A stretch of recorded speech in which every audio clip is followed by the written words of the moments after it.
স্বামী স্ত্রী এই দুজন মিলে এই বিশ্ব সভ্যতা তৈরি হয়েছে। এজন্য দুজনের মধ্যে সম্পর্ক হবে পোশাকের মতো। পোশাক যেমনি দেহের সাথে লেগে থাকে, স্বামী স্ত্রীর মধ্যে এরকম সুসম্পর্কের দরকার আছে না নাই?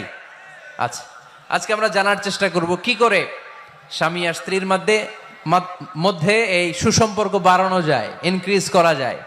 কি করে আমাদের মধ্যে মারামারি, কাটাকাটি, ঝগড়া, ডিভোর্স এই রেটটা কমানো যায়, এ ব্যাপারে আমাদের জানার দরকার আছে না নাই?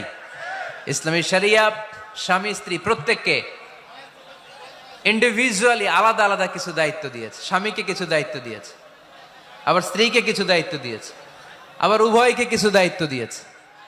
আমরা শুরুতে স্বামী স্ত্রীর উভয়কে আল্লাহ তাআলা কি দায়িত্ব দিয়েছে এটা জানবো।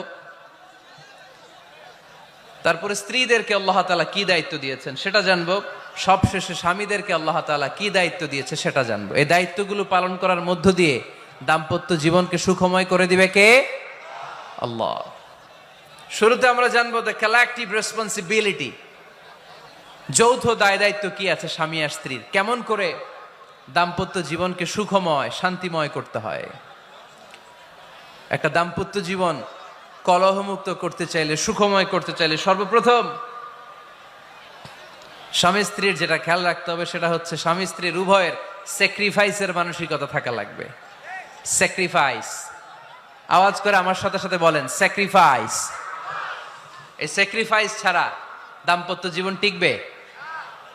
দুইজনেই যদি ঝগড়া করে, দুইজনেই যদি রেগে যায়, ঝামেলা আছে না নাই? স্বামী রেগে গেলে স্ত্রীকে থেমে যেতে হয়, আবার স্ত্রী রেগে গেলে স্বামীকে থেমে যেতে হয়। স্বামীও যদি রেগে যায়, স্ত্রীও যদি রেগে যায়, তাহলে তৃতীয় বিশ্বযুদ্ধ বেঁধে যাবে, ঠিক কিনা? এজন্য রেগে গেলেন তো হেরে গেলেন, রাগা যাবে না। স্বামী যদি রেগে যায়, স্ত্রী থেমে যেতে হবে। স্ত্রী যদি রেগে যায়, স্বামী থেমে যেতে হবে। এটাই দাম্পত্য জীবনের সুখ আর সমৃদ্ধির মূল ফর্মুলা। স্যাক্রিফাইস করতে হবে। এর কারণ আপনি যদি দোষ খুঁজতে শুরু করেন, দোষ ছাড়া পৃথিবীতে মানুষ নাই, ঠিক কিনা? No one is perfect in this world. এই পৃথিবীতে কেউই পারফেক্ট না। আপনি যে আপনার স্ত্রীর দোষ খোঁজেন, আপনারও দোষ আছে না নাই? আবার ভাবি যদি আপনার খালি দোষ খোঁজে, ভাবিরও দোষ আছে না নাই? না, এজন্য দোষ খুঁজবেন না, স্যাক্রিফাইস করেন, একটু মানিয়ে নিন। দাম্পত্য জীবনটা এরকমই, একটু ছাড় দিতে হয়, একটু মানিয়ে নিতে হয়। দাম্পত্য জীবনে কখনো মন খারাপ, কখনো মন ভালো, কখনো রোদ, কখনো বৃষ্টি, এই নিয়েই দাম্পত্য জীবন, ঠিক কিনা? তাহলে দাম্পত্য জীবনে যদি আমরা সুখ পেতে চাই, সকল নবদম্পতিকে বলবো একটু ছাড় দেওয়ার মানসিকতা বিল্ড আপ করেন। একটু মানিয়ে নেন, একটু মানিয়ে নেন, একটু ছাড় দেন, একটু মিলেমিশে চলেন। এক স্যাক্রিফাইস আমাদের জীবনটারে, আমাদের দাম্পত্য জীবনটাকে একটা জান্নাতি দাম্পত্য জীবন বানায় দিবে, ঠিক কিনা? দাম্পত্য জীবনকে সুখী করার 2 নাম্বার ফর্মুলা হচ্ছে ঝগড়া করা যাবে না। আপনারা ঝগড়া করেন নাকি? হ্যাঁ, বউয়ের সাথে ঝগড়া করেন না এরকম বিবাহিত পুরুষ কে কে আছেন দেখি এখানে? হাত তুলছে অনেকে। বিশ্বাস হয় আপনাদের? হ্যাঁ, অনেক ঝগড়া।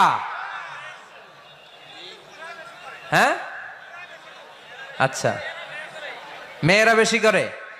না না, এই মহিলা প্যান্ডেল আছে এদিকে, এদেরকে জিজ্ঞেস করলে বলবে সব দোষ আপনাদের, আর আপনারা দোষ দিচ্ছেন এদের।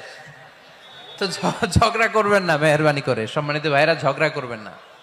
কারণ এই ঝগড়া থেকে, সামান্য ঝগড়া থেকে অনেক সময় বিচ্ছেদের দিকে চলে যায় সম্পর্ক। ছোট্ট ঝগড়া থেকে যেতে যেতে ঝগড়া বাড়তে বাড়তে ডিভোর্সের দিকে গড়া, এরকম আছে না নাই? না, সামান্য ঝগড়া যদি বেঁধে যায়, শয়তান এটার মধ্যে বাতাস দেয়, এটারে বাড়াতে বাড়াতে শয়তান অনেক বড় করে। ইমানদারদের পরিবার ভেঙে গেলে শয়তান খুশি, আর ইমানদারদের পরিবার টিকে থাকলে আমার আল্লাহ খুশি। আমরা কার খুশি চাই? জোরে বলতে হবে, খুশি চাই কার? শয়তান সব সময় চায় ইমানদারদের ফ্যামিলি ভেঙে দিতে। Always he tries his level best to break down the relationship of a মুমিন ফ্যামিলি। একজন ইমানদারের ফ্যামিলি কি করে ব্রেক ডাউন করে দেয়া যায়। যেন ঝগড়াই করবো না আমরা। আপনি ঝগড়া করলে ভাবি যেন ঠান্ডা থাকে, ভাবি ঝগড়া শুরু করলে আপনি ঠান্ডা থাকবেন। ঝগড়া করা যাবে